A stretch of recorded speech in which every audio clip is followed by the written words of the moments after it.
Welcome to the Bulwark Podcast. I'm Charlie Sykes. It is Thursday, although I have to confess that we're taping this on Wednesday afternoon.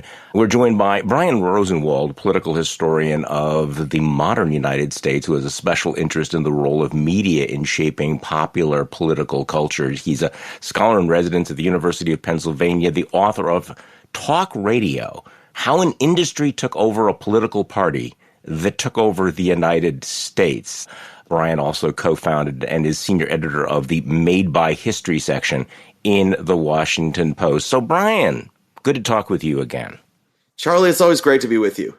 We have a lot to talk about, including the Fox document dump from last week and what it told us and what it reminded us of.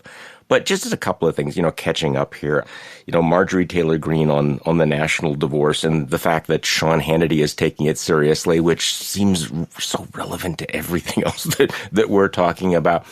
The one thing that is just making me crazy, and I need to preface this by saying, I almost never say that someone should shut up. I never say that someone should stop talking. I think we live in an era in which we should encourage free speech. We should encourage speech that makes us uncomfortable. We should encourage, all sorts of, blossoms to bloom. So I'm never generally going to be saying this person needs to shut the bleep up, except for right now. This foreperson of the grand jury in Georgia, who has decided to go on this media tour, this is one of the most cringeworthy things that I have ever seen.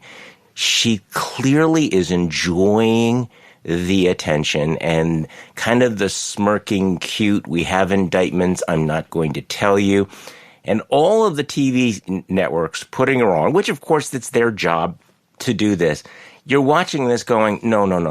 This woman should not be on television. She should not be talking about this. There's a very real chance that she will jeopardize all of the cases. Again, I'm not playing lawyer, but, that there's a chance that she could jeopardize these cases. There's a big story on CBS right now that the possible targets are saying that, I'll just read this. Lawyers close to several Republican witnesses in the Fulton County investigation are preparing to move to quash any possible indictments by the district attorney Fanny Willis. Their attempt to do so would be based on recent public statements by the forewoman of a special purpose grand jury, Emily Coors, who has been giving one interview after. Have you seen any of these, Brian? It's bad. I've seen one, and I saw a bunch of people on Twitter echoing you, people who are generally pro-free speech saying, oh my God, this is cringy. How is this still going on? Like someone cut her mic kind of thing. And it's a reminder that sometimes there are stories where our impulse to want to know everything and know everything immediately and have inside information is really toxic for us as a society, where patience and letting processes play out would be good. And also a reminder that, there are certain people who are not particularly equipped for doing high-level media interviews. Yeah. There's certain skill and knowledge, and she clearly doesn't have that kind of, she's never done this before, and it shows, and she's in a kind of fraught area legally. Yeah. So, her being out there is risky for the investigation. It's cringeworthy. And honestly, I'm not sure this happens, Charlie, but for the fact that, as a couple of reporters I've talked to this week have mentioned, it is a really dead news week. They're desperate for substance and something to talk about. Well, except for the president of the United States being in Kyiv and Vladimir Putin, threatening nuclear war. But, so it's all relative what a slow news week is, right? Look, I'm not blaming the producers for putting her on because, for the first half of the day, we were hearing, the foreperson is basically saying, yes, there are many indictments. You're not going to be surprised. And my first reaction was, well, this is awfully newsworthy. This is interesting. Tell me more.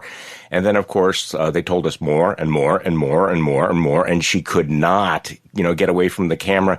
And then you realize that this is a person that should have stayed secret in the secret grand jury. I'm sorry. It's just don't do this. No, but it's true, right? Like that there are certain people who they get on TV and they just start digging holes.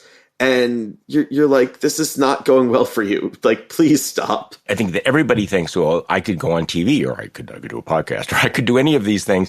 And maybe it's not as easy as it looks. And maybe she's a sweet, wonderful, thoughtful person, but she comes off as somebody who has, spent too much time.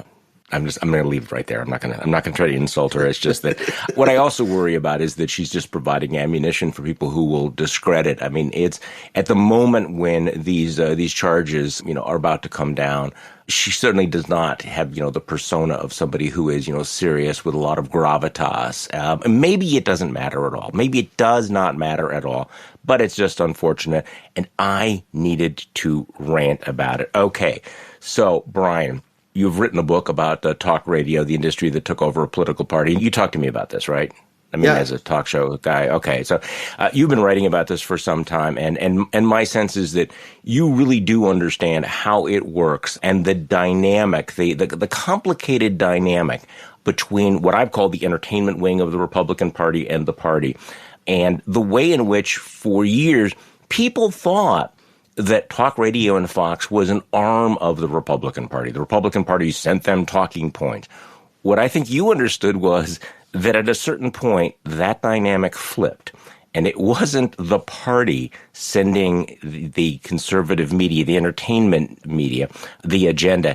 It was the entertainment wing of the party that was setting the agenda. It was the entertainment wing that was the one that was wagging the dog. And that's part of the story that I think people need to understand, the way in which power and the entire incentive structure of the Republican Party and the right has shifted toward not just talk radio, but to that entire ecosystem that's now formed around Fox News and talk radio.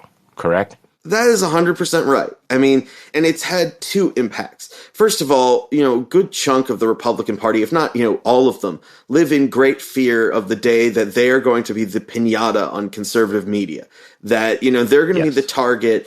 Your listeners are probably wondering why. And the answer is that the most important election for most Republicans, because of geographic polarization and gerrymandering, is the primary election. And, we get 10 to 15% of the population shows up in these primaries. And it's the hardest core 10 or 15%, exactly the people who consume conservative media.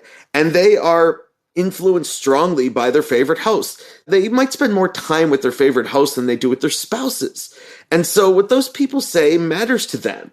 And these politicians have to be afraid that if a host, especially a local host who can talk about them every day, decides to tee off on them, that their careers are now in jeopardy. And so they are very cognizant of what conservative media is saying and not crossing them. Talk to people on the Hill and they tell you about what they call the Hope Yes, Vote No caucus, who says, yeah, this is a really good piece of legislation, or I know we have to raise the debt ceiling, but I'm going to vote no because I want to be back here in 2 years. And so you have that element of it. And the other element of it is there was a time in Congress that Marjorie Taylor Greene would start shooting her mouth off, and she would have had her party leader calling her, texting her, whatever the technology at that given moment is, saying, shut the bleep up. Like, shut up right now before you make this deeper, or they would have exiled her. Yeah. They would have put her on the Merchant Marine and Fisheries Committee, never to be heard from again. Well, what's happened, and I think that the story that best epitomized this was in John Boehner's memoir. He talks about how he's in his office with Michelle Bachmann, and she wanted to be on Ways and Means, so the most exclusive committee that she could be on. And Boehner is sort of well, that's not possible. You're a freshman or a sophomore. That's not going to happen. From the fringe, I don't know what you're doing. And then she gets this smile on her face. It's God, it would be a shame if I had to go to Fox News and tell them that you were mistreating me. And Boehner has this oh crap moment where he's she's right. She understands that she's more powerful than I am, even though I'm Speaker of the House. And it's because these people are the celebrities. They are the stars in the soap opera that is conservative media. And Marjorie Taylor Greene can, I would assume that probably 70% of Americans find what she's saying either horrifying or insane. And, there was an analysis in the Post a couple of weeks back that pointed out that she actually did worse relatively speaking, in her election in 2022 than most Southern Republicans. Most Southern Republicans did better in their districts than did Donald Trump in 2020, and she actually did worse. So there's a question about how popular she actually is, but she is enormously popular with the voters who are driving this whole thing and with the media machine, because the media loves her because she's this huge story. She's always saying something that is incendiary that makes for a good show. And that's what these guys are all about. They want to make money. This is about putting on a show. So of course, the Sean Hannitys of the world are going to take her seriously. And she's going to drive this conversation because she knows exactly what they want.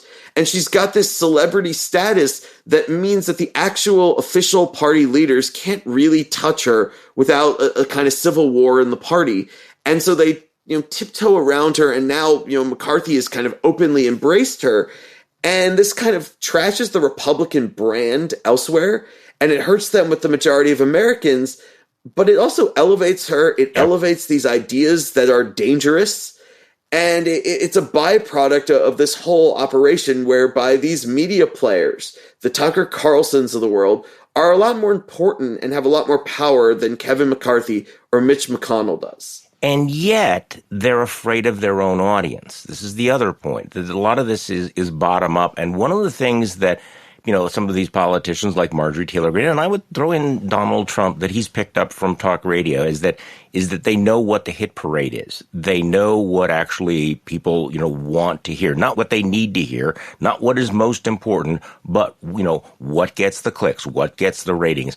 And we're going to get to this story in the Dominion lawsuit, because I think that one of the things that was very, very clear is that this was not necessarily, top down, that they were going to be pushing out this toxic sludge of lies about the election. I mean, maybe, to a certain extent, that it was, but in large part it was, this is what our audience wants. If we don't give our audience this, they will go somewhere else. They are worked up. And so at a certain point, you even have the Tucker Carlsons and the Sean Hannitys of the world who are chasing the Republican base. And it becomes kind of a doom loop, doesn't it? Because they keep feeding more and more, then the demand for, bigger and bigger dopamine hits, keeps rising, and they need to keep feeding the beast. That is absolutely right. I think the thing that most of America on the left and in the center who don't consume this media have gotten wrong is they've always seen it as politically driven, that these guys get up and say, what can we do today to help the Republican Party? Right. And in reality, they get up and say, how can we put on the best show that's going to draw the biggest possible audience for the longest possible time? And basically, how can we make the most money? That's the goal.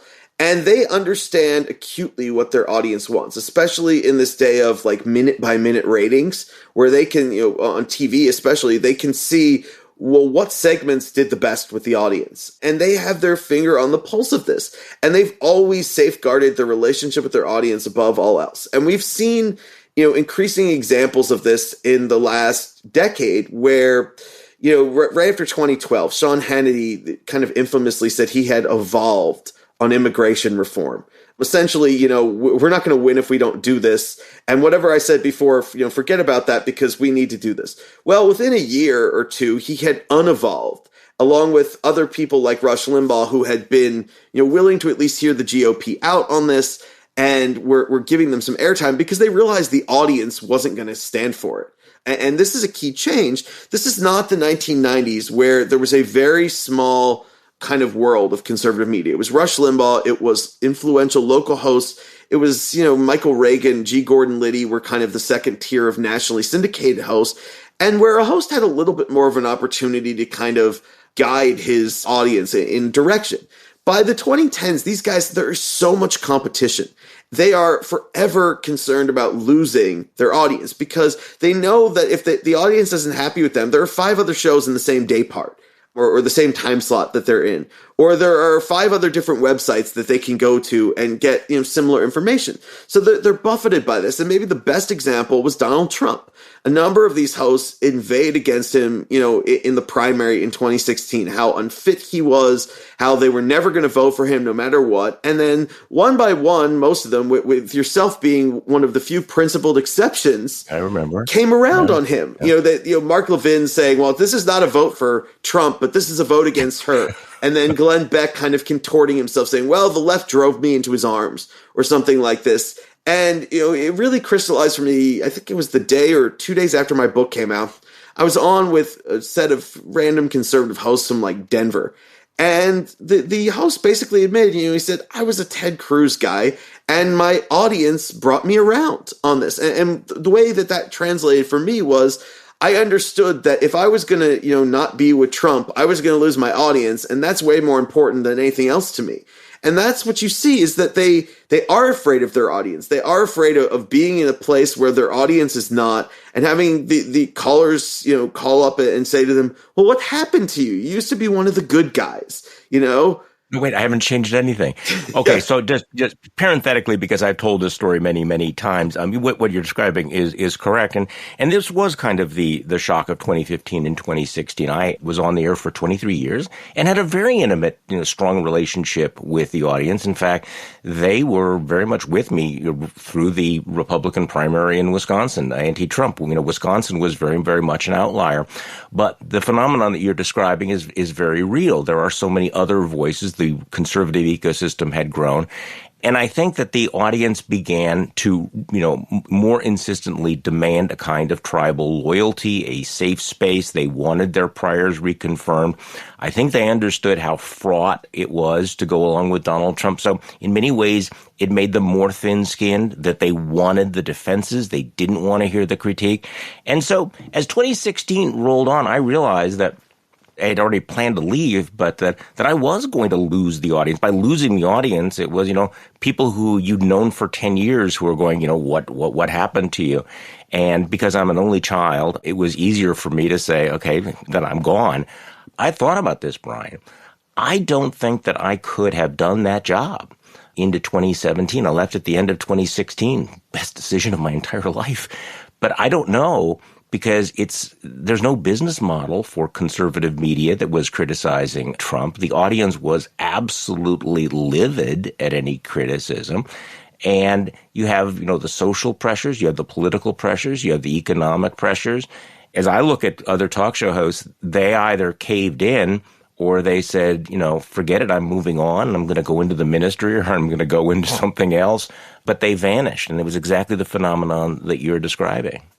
Yeah, I mean, we saw it not just with you, but Michael Medved, who had been pretty top-tier voice, national syndication for multiple decades, saw his star go down, and eventually Salem, got rid of him because they're the one company that is out there that has a political agenda and weren't going to broach that kind of dissent. But, his star kind of faded. And the one guy who sort of got around it was Ben Shapiro. And he did that, I think, because, he was critical of Trump at moments. He also was not overwhelmingly critical of Trump. He sort of towed a line a little bit and had enough of a unique brand, and also was focused more on young audiences that I think he was able to get away with it. But even he told me when I interviewed him that he had lost opportunities and lost money over criticizing Trump in 2016. But he came around. He decided rather famously at one point he was going to support Trump for re-election because, what can he do? I mean, the worst he's done. I mean, it can't get any worse than this. And of course, lots of things have. You literally heard that over and over again. They gave justifications for why they were flipping after, saying, I'll never vote for this guy or I'll never support this guy. They all came up with justifications, but I suspect that at the bottom of it all was the understanding that they couldn't do their job. And they couldn't make a living doing their job if they were not with Donald Trump, because that's what the audience wanted. And I think one thing we know from academic research that is an important element is, when Rush takes off in the 90s, and he is by far the godfather of modern broadcast conservative media, people who are listening to Rush are also still reading the New York Times or watching the CBS Evening News. And, crucial point. There's not this echo chamber.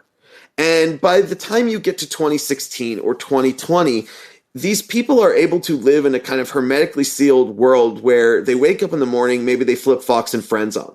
They get in the car, and I know that people are commuting less than they used to, but they get in the car and they flip on their local conservative morning host. And they might have listened to Rush at lunchtime until he passed away 2 years ago. And then in the afternoon, maybe it's Sean Hannity for PM Drive, or if they're in a major market, a local conservative host. And they get home and they flip on Fox News again and they see, Carlson Carlson, Hannity, Ingram in primetime. And their print sources are like Breitbart and Red State and Town Hall and sites like that. There is nothing challenging this worldview. So if you're the host who is saying, wait a second, guys, there are these pesky little facts here that you have to pay attention to. It's much easier to say, well, wait a second, you're the outlier. What happened to you? What are you consuming? Because I'm getting this, 10 text messages from friends. I'm seeing it on Facebook. I'm seeing it in the stuff I'm reading. I'm seeing it on TV. I'm seeing it on the radio. It's very hard to be the one lone person kind of pushing back against that. And what you see is then that a lot of them have waved the right flag and said, I'm not going to try to guide my audience. I'm going to be aware of it. And, my favorite quote of all of this is somebody who worked for Jeb Bush in the primary in 2016 said that the host said to their team, look, if you can talk some sense to my audience, please do, because I sure as hell can't, that they're not listening. That sounds familiar. But let me just update that. What you described, the day in the life of, a consumer media is true, but I think it's gotten much, much worse because you have all the websites, you have, the constant alerts, and then you have this entire sort of, for me, shadowy YouTube universe where every imaginable conspiracy theory can live. I was talking to a prominent Republican recently and who had tried to appease all of this. And we're talking about, how did this happen? What happened to this person or that person? He said, this is the thing. People come to me all the time and they'll have like some weird theory or story. And I'll say, where did you hear that? And it's something I've never heard of before. It's a YouTube channel. It's somebody else. And yet there's so much of it. There are so many voices out there. So I was going to get to this just a little bit later because this then creates a vortex that changes reality as well. Before we started this, we were talking about somebody that I had known who was just like a reasonably normal, a little bit, nerdy, wonky, conservative who's now become, a raging, extremist asshole. And this has happened over and over again. Like what happened? What is this vortex? And part of it is the hermetically sealed world that there was a time when if you were in public life, you had to be concerned with how the general public looked at you. You had to be concerned about how the media would portray you, and you had to think about that. That's no longer the case. Now you're pandering to this new media, and in many cases, you have to pander to the loudest, most extreme voices. Otherwise, you will be considered to be a rhino or a cuck. So the incentive structure is to pull away from the mainstream, to often be as outrageous and crazy and extreme as possible, and pander to this. So you watch this evolution of people who go from, garden variety to conservative to hair on fire nut job. And it really is this new universe and the incentive structure that it's created. I think that's absolutely right. And I think that maybe the best example of how complete this is a guy pretty well, Senator Johnson from Wisconsin, who, because... Perfect example. Most of these guys are in these deep red districts and states. But Ron Johnson is not in a deep red district or state. In fact, you can argue that if the Democrats had recruited better, he would have been in real trouble because he's in a swing state. But he never tried to pull back from any of this. He is someone who understands that, stoking his base is the key to, first of all, more airtime on Fox News, more attention, and the kind of dopamine hits that come from that, and, fundraising and that kind of thing. But also that if you don't turn your base out, you're going to lose anyway. And we see this with even guys like him in swing states, or, it caught my eye yesterday, Don Bacon, who is, the media likes to hold up as the kind of quintessential centrist or moderate Republican who is going to be key to deal cutting in the House because he's from Omaha, which is a Biden-won congressional district. And he also loves to talk to the media. Some of the other moderates sort of hide because they don't want to get caught between cross pressures. And he's always out there getting quoted. Well, he went on with Tucker Carlson the other night to talk about something. And I'm thinking to myself, if this guy is going on with Carlson, then that shows how total this thing is, where even the people who have to pay attention to general elections because they legitimately can lose them understand that their incentive is to make sure that base is happy with them, make sure that they're going on that with that conservative host who is the single most, popular person with their base. And so you have that. And I also think that there is, for the hosts and the non, members of Congress, there's a financial incentive here too, which is you can become a superstar. You can make a lot of money. You can draw a lot of attention. You can be charging more per speech, or you can become, maybe get your own show eventually. There was reporting the other day in Puck, I think it was. I want to make sure to credit it. One of their newsletters, they were kind of, Peter Hamby and Tara Palmieri were talking about, why is Nikki Haley running, right? What is her lane? And one of them mentioned that she had access from her governor days and her UN ambassador days to making a lot of money for each speech. And that had kind of dried up over the last couple of years, right? And there's this constant pressure and lure of fame, of fortune, of political stardom, and of going from random congressman to, hey, this person should run for president, and being like a rock star. And that requires that you kind of tend to this audience that wants the most extreme stuff, that wants to hear you, bashing the libs, wants to hear you calling Democrats communists, wants to hear you throwing out outlandish conspiracy theories. And that's a lot easier than being the congressman who says, that thing you saw on YouTube, that thing was false. Do you remember Bob English, Charlie? I do. I met him, yeah. Yeah, down in South Carolina. Yeah. I remember talking to him where he said to me, look, I went into these town halls, and in a couple of cases, it was just small groups where he was meeting with longtime donors. And he was trying in vain to say to them, look, first of all, Obama is not a Muslim. That is just a fact, and that's wrong. And second of all, look, he's a good, God-fearing American who I happen to disagree with on a lot of issues. And he got trounced in a primary, and he lost donors, and he got shouted down in town halls for saying what should have been fairly unobjectionable. But, he said to me, all the talk radio hosts in my district were absolutely, fueling the fire on the other side. And they were saying, what happened to you, Inglis? Where did you go wrong? Yep. How do you not see this? And it's very hard to fight back against that, especially when there's all kinds of lures to do the other thing. This point is so crucial because what it means is that you have otherwise very intelligent people who should know better, who know that they have to use certain phrases, certain language, they have to feed back into it. So I was thinking over the last 48 hours, Nikki Haley's very, very bright. I'm not a fan of Ron DeSantis, but he's got some good degrees, right? He's a Harvard guy and everything. And yet you listen to him, you listen to Nikki Haley, you listen to the Elise Stefanik's of Congress, and they dumb their language down. They use the same phrases. They use the same hot button words and concepts. It's like Mad Libs. It's just the thing. And all it is signals to the audience, I am with you. I am listening. I am a long time, part of this particular tribe. And so as they chase this, they know what the formula is. And so what you get is these repetitious word salads that you kind of wonder if you were looking really, really closely to their eyes, Nikki Haley going, I have to say this, I have to, blah, blah, blah, blah, is part of you embarrassed by this? But no, they've made the decision, but this is what they have to do. And so this is why they all begin to sound like this. Okay, so let's get to this big Fox document dump, okay? Because this was huge. It was all of these text messages and these emails showing that the hosts and the executives knew that these claims the election was stolen were completely, totally batshit insane, and they still allowed people to use the Fox airways to push these theories. And we had the story, Tucker Carlson trying to get a reporter, Jackie Heinrich, fired for actually fact-checking a Trump tweet because, he thought it was hurting the stock price. So you explain on your Substack that the Fox bombshell is kind of like catching tobacco executives lying about how tobacco can cause cancer, right?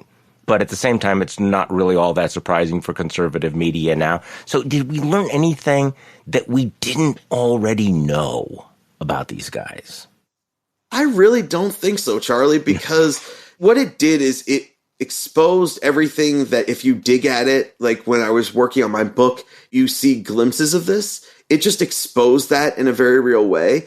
But for something that really is analogous in a lot of ways to the tobacco executives knowing that they are feeding people a toxic product, in this case, toxic for democracy, it very much had parallels to that. But it really is what I kind of would have expected, which is that, here they are, November of 2020. Trump is screaming about a stolen election. And what are the executives worried about? They're worried about Newsmax. They're worried about competition. They're worried about if we're not doing this, if we're not giving these people what they want, they're going to go to this other guy. And they're somewhat skeptical, I think, of Newsmax. There were, sort of few words here or there that indicated that, but they're worried. They're like, we don't want to keep inflaming Trump and having him tell people to go to Newsmax. We certainly don't want to get into telling the truth here where it could be problematic.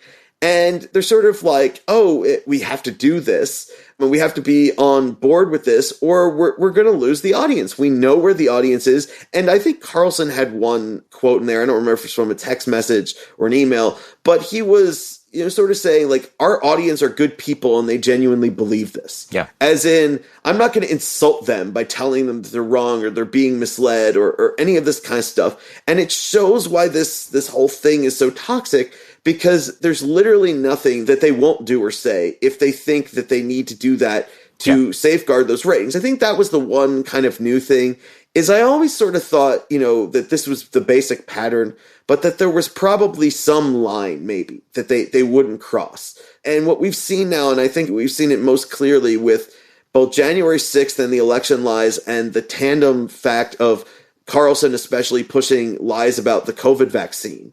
There really is no line. There really is nothing they will not do or say if they think that's what the audience wants and that will ensure ratings and revenue and everything that comes with that. And this is what the audience wants, right? I mean, you have tens of millions of Americans that still watch Fox every night, and they're being told what they want to hear. Accuracy, as you write, is totally optional. So what will the consequences of this be for Fox? And divide this into two.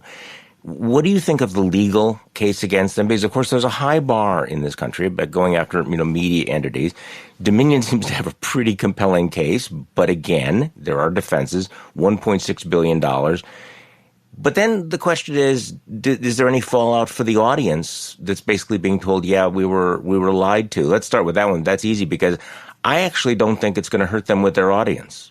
I don't think it hurts them at all. I think that, it's more dangerous to them that Trump called them like a rhino network and was attacking them again than this is. And the reason for that is pretty simple. What's going to end up happening is that the hardcore Fox believers are going to say that all of these stories and all of these papers quoting legitimate, like text messages, quotes, the mainstream media is ripping them out of context. They hate Fox. They hate conservatives, and they're distorting this whole thing.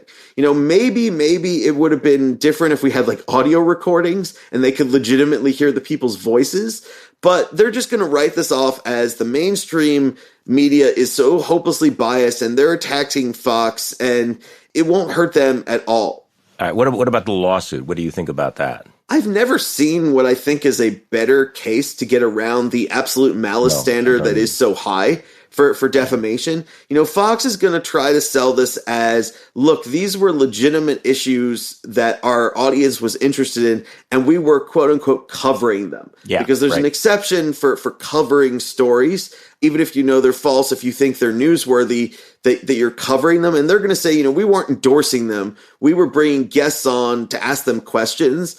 I think you and I know that's flimsy, but, does it cross the minimum legal bar? Maybe. Yeah, that's what they're going to be resting on. Of course, just as a slight digression, I think it's interesting and ironic that Ron DeSantis has decided that he's going to launch a jihad against Times versus Sullivan, which is the Supreme Court ruling that gives media companies these protections and libel. In other words, if Ron DeSantis got his way, he would destroy the defense that Fox News is going to be offering. He would make it easier for people to sue entities like Fox News for lying. And what's ironic about that is under his system, they'd be hit with this huge judgment. And I think Fox and others like them, especially Fox, would face significant pressure because, remember, Fox and some of the major radio companies, unlike, say, Newsmax, have much broader business interests. And so Fox has to worry about, is the NFL happy with us? Is, these other entities that we have business relationships. So I think it would really hurt some of these companies that they're letting their hosts go in these directions under a DeSantis defamation standard where they're getting sued left and right. They find themselves in bankruptcy pretty quickly. So they should be careful what they wish for here. Okay, so let's talk about how this is politically going to play out. We have this massive debt ceiling crisis coming later this year. And My guess here, my instinct, see whether you agree on this, is that the hosts are going to be insisting that Republicans stick to their guns. Do not compromise. You wrote at one point, after all, compromise is capitulation in the right-wing media world. These hosts will challenge the economic experts and claim the warnings are hyperbole from the hated liberal establishment, and any Republican who tries to do the right thing will be a rhino, the ultimate Judas sellout who deserves to lose a primary. I think you can take that to the bank, that that's going to be the message from conservative media top to bottom. You know, it scares me because I actually, listen to the economic experts, and I'm concerned about what this will do to the economy. But I mean, we saw it with Rush Limbaugh in 2012. If ever there was a moment Republicans were going to compromise, it was the fiscal cliff. Obama had just gotten reelected. Democrats had gained seats in both houses of Congress, and there were real serious ramifications for going over this. And John Boehner just made one proposal. It was just his opening gambit in this negotiation, and Limbaugh called it a seminar on how to surrender. Oh, yeah. And things have only gotten worse since then. And people have to remember that there is nothing that in the conservative media world that they hate more than elite experts. Whether they're financial experts, medical experts, academic experts, they are the bunch of elites that sneer at the audience in this world. That's how they're portrayed, and that hate the audience and want to drive them down. And so when experts are saying, guys, you're going to crash the economy here and it's going to be really bad, they're going to absolutely downplay that. And then they're going to say, you can't sell out. Don't sell out. Don't cave into Biden. And it's dangerous because, when I talk to people in Republican politics, they are more afraid that we're going to do something economically catastrophic than I think I've ever heard them before.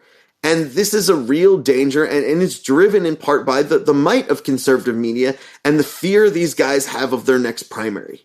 No, you're absolutely right here. Okay, so what do you make of the fact that Speaker McCarthy has given exclusive access to these January 6th security camera recordings?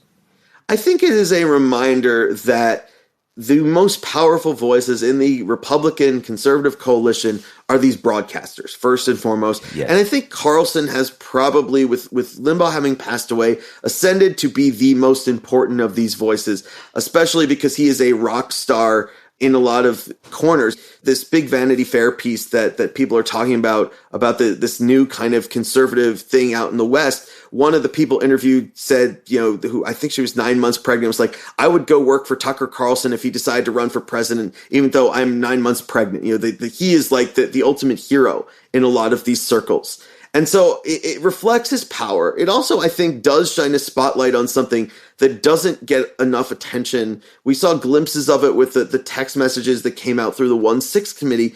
These hosts always claim how independent they are, but they are regularly talking with and engaging with Republican leaders, whether it's, staffers or it's the principals, texting back and forth, talking on the phone.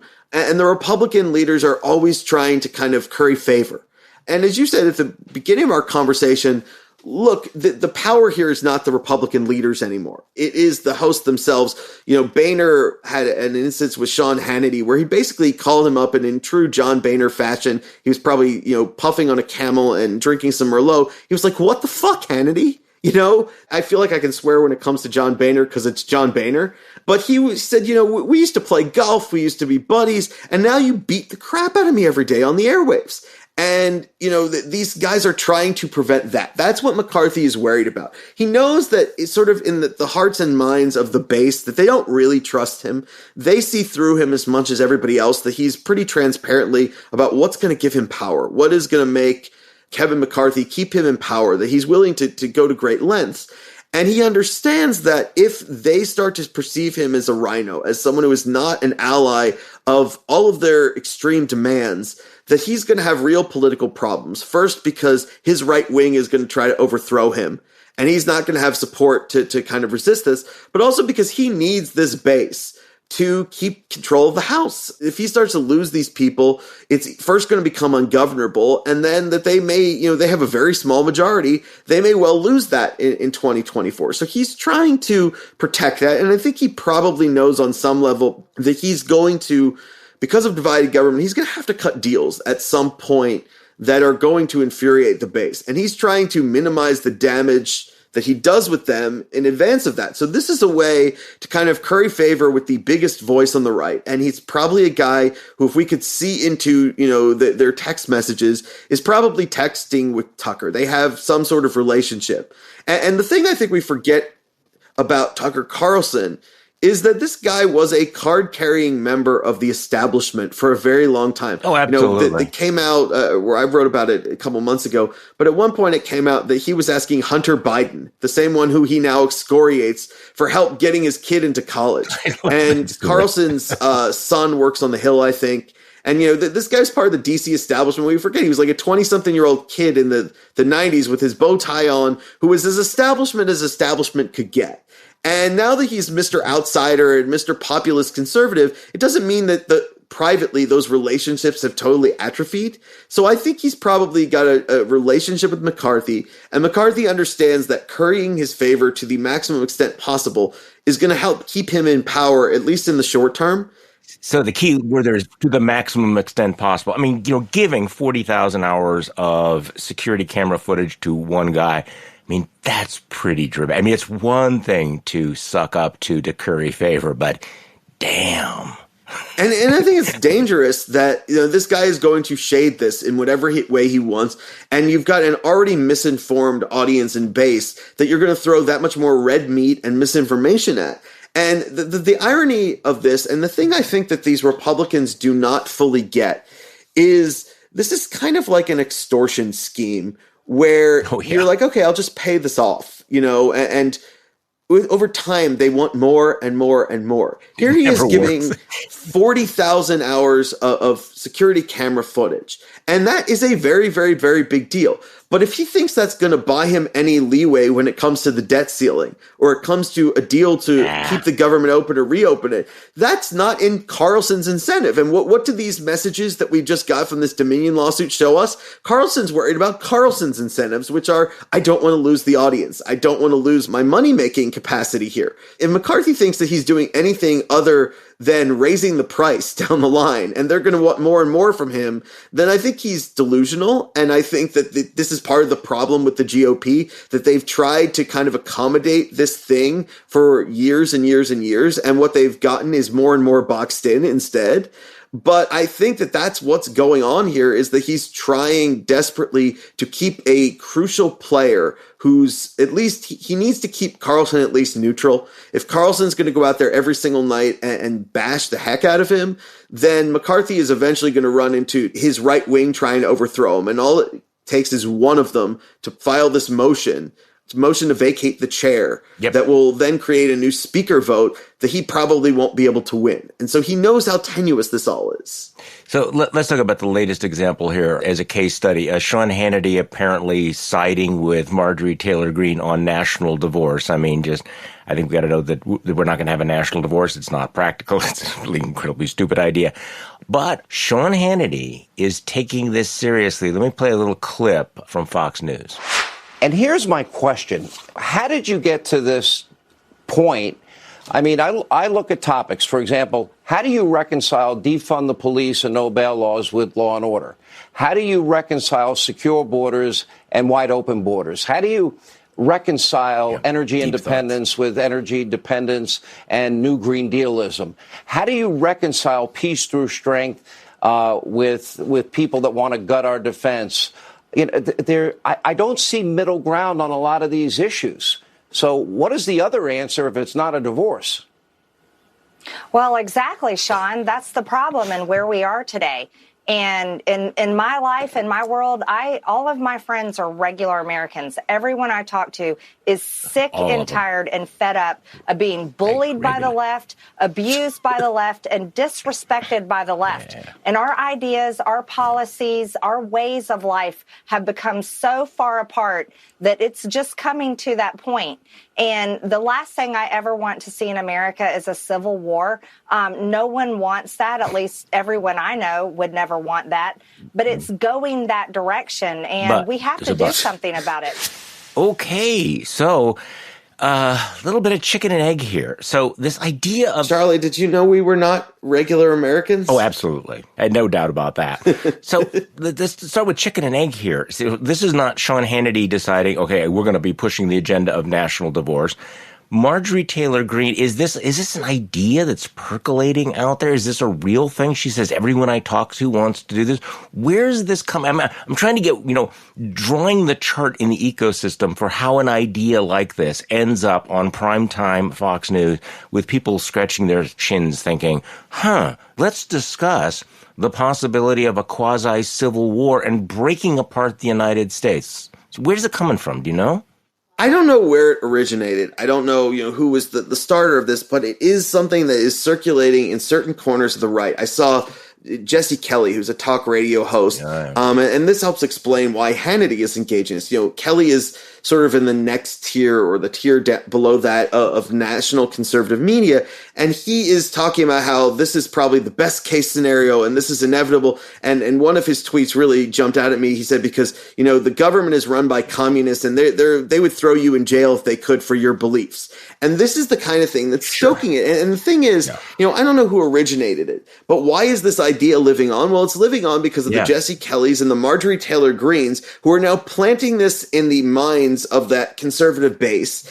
And they are then forcing the Hannitys of the world to take it seriously, pay attention to it. Look, politics have always been more brutish than we think. I'm a historian. I could give you example after example after example where people did some really nasty, horrible things. But this was sort of like the one line of like, you don't do this, because when we had this, it was like the 1830s, 40s, and 50s. And we saw where that got us, right? And so here is this congresswoman who, look, there have always been extremists in Congress. There was a guy in Georgia, I think his territory was either overlapping where Greene's was, or it was fairly similar, by the name of Larry McDonald, who was the head of the John Birch Society. Like there have always been kind of wingnuts in Congress, but they were marginalized at a point. And here is that this woman, she says these things that are, even the governor of Utah, Spencer Cox, a Republican, a conservative Republican, expressed like dismay and horror at her saying this. So it's something that there is still some appetite in some conservative corners to say, no, this is a line you don't cross. But here is Sean Hannity bringing her on to discuss it, legitimizing it, talking to her, in a very sympathetic way about this. This is like the most dangerous idea you could have. This is the kind of thing that fuels people trying to start a civil war or fuels talk of secession or things like that. And what he's really talking about, if you listen to that clip, is it's policy differences. This is something where, how does a democracy work? Okay, we may not like what happens, but we abide by it and we work through the system to try to change it. And here she's going off in a totally different direction. And I'm sure she's picking this up from some of the conservative media and social media that she's consuming, whether it's YouTube stuff, whether it's clips that people are sending her, whether it is, somebody like Jesse Kelly. And what I think happens is these ideas start out in conservative social media or on YouTube channels or things that are getting passed around from out there people, but people who don't have that much bandwidth. And then as the Marjorie Taylor Greenes of the world hear these ideas, they see the potential for their own star, or the Jesse Kellys. They see the potential, first of all, if nothing else, but they're going to say this or tweet this, and the left and the center and the establishment are going to go absolutely nuts. And there's nothing better for your brand, and you're on the right, than owning the libs or making people's heads explode in the left and center. So they latch onto these things. And then the Sean Hannitys of the world, who used to be, extreme, but they were extreme kind of in an establishment-y way. There were lines they probably weren't going to cross, and there were things that they knew were ridiculous enough or dangerous enough not to say. They were few and far between, but they existed. Well, now the Hannitys of the world are going to push that. Well, now if Hannity's saying it, now if you're a regular old, Congressman Jones from, random place in Alabama, Oklahoma, pick a red state where you win with 65% in the general election and your real risk is in a primary.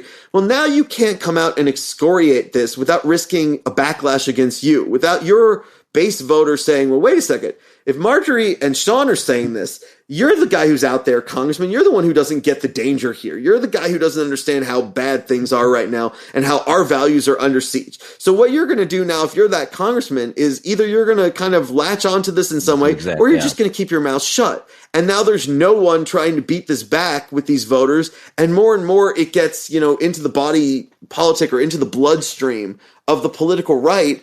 And things that have seemed totally beyond the pale and fringy and crazy have gone into kind of the conservative mainstream, and they've pulled the whole party towards not just the right, but towards the idea of politics as warfare, that this is a zero-sum game between two sides whose values are absolutely antithetical to one another, and where the left hates them, hates their values, would jail them like a bunch of tin pot dictators, despite there being no evidence to support this.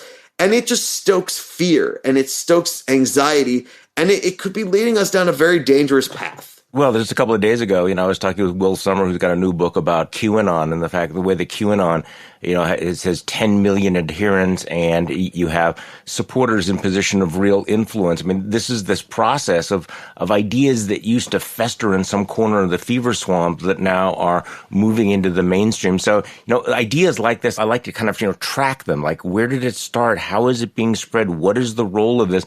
There's an old, instinct is to let's ignore the crackpots. Let's ignore these crazy ideas. I think that's a huge mistake, because we've seen how fast and how far these ideas move. And the whole point of talking about conservative media is conservative media has dramatically changed the velocity with which those ideas move, but also the footprint and the size. So, Brian Rosenwald, thank you so much for coming on the podcast. By the way, Brian is scholar in residence, University of Pennsylvania, author of the book Talk Radio, How an Industry Took Over a Political Party That Took Over the United States, political historian of the United States. Brian, thank you so much for coming on the podcast today. Charlie, it is always great to be with you.